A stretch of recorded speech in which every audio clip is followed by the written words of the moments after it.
మరో 4-5 నెలల్లో కాంగ్రెస్ ప్రభుత్వం అధికారంలోకి వస్తుందని, తాము పంచిన భూములను తమకే ఉండేటట్లు చేస్తామని సీఎల్పీ నేత బట్టి విక్రమార్క అన్నారు. జడ్చర్ల ప్రభుత్వ డిగ్రీ కళాశాల వద్ద బహిరంగ సభలో ఆయన మాట్లాడారు. ఈ ధరణిని తిరిగి బంగాళాఖాతంలో కలిపేస్తామని ప్రభుత్వాన్ని హెచ్చరించారు. రాహుల్ గాంధీని బీజేపీ ప్రభుత్వం ఇల్లు ఖాళీ చేపిస్తే కర్ణాటక ప్రజలు అక్కడి బీజేపీ ప్రభుత్వాన్ని రాష్ట్రం నుంచి ఖాళీ చేపించారని బట్టి ఎద్దేవా చేశారు.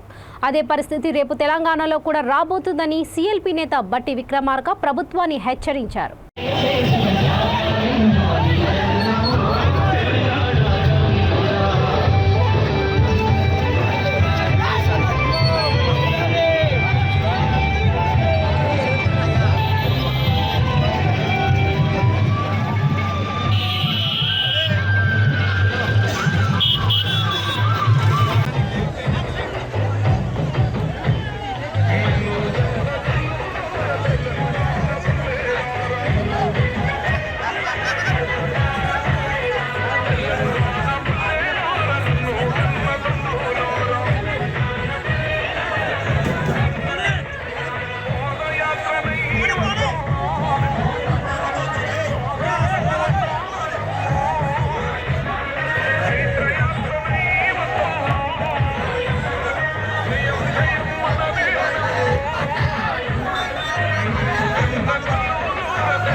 పట్టన్న దారిలో పట్టన్న బాటలో నీ దారి నా దారి కాంగ్రెసు దారిలో పట్టన్న బాటలో పట్టన్న దారిలో పట్టన్న బాటలో నీ దారి నా దారి కాంగ్రెసు దారిలో పట్టన్న బాటలో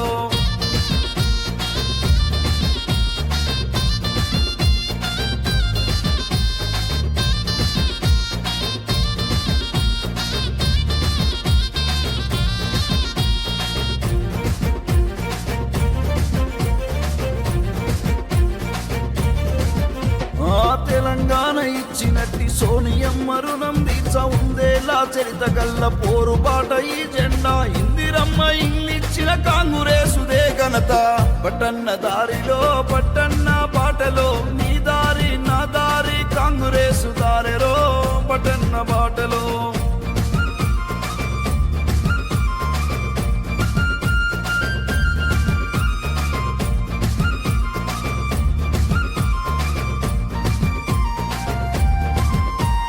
మతవాదపు బీజేపీని మట్టి కల్పించనీకి దేవుళ్ళ పేరు చెప్పి మనల దోసుకుంటున్నారు. అవినీతి బీఆర్ఎస్ ను ఇంటికి పంపించనీకి పట్టన్న దారిలో పట్టన్న బాటలో నీ దారి నా దారి కాంగ్రెసు దారిలో పట్టన్న బాటలో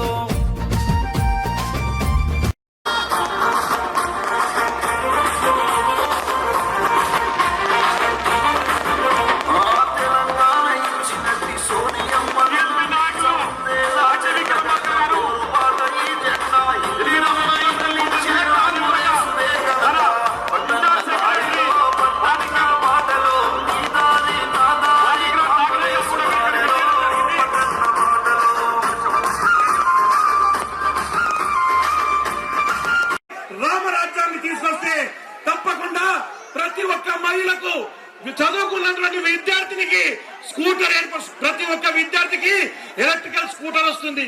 దాంతో పాటు ఎవరైతే మీకు ఉద్యోగం రాలేదంటే మొట్టమొదటి కాంగ్రెస్ పార్టీ అధికారంలోకి వచ్చినంటేనే 3 లక్షల ఉద్యోగాలు వేసే బాధ్యత కాంగ్రెస్ పార్టీ తీసుకుంటుంది.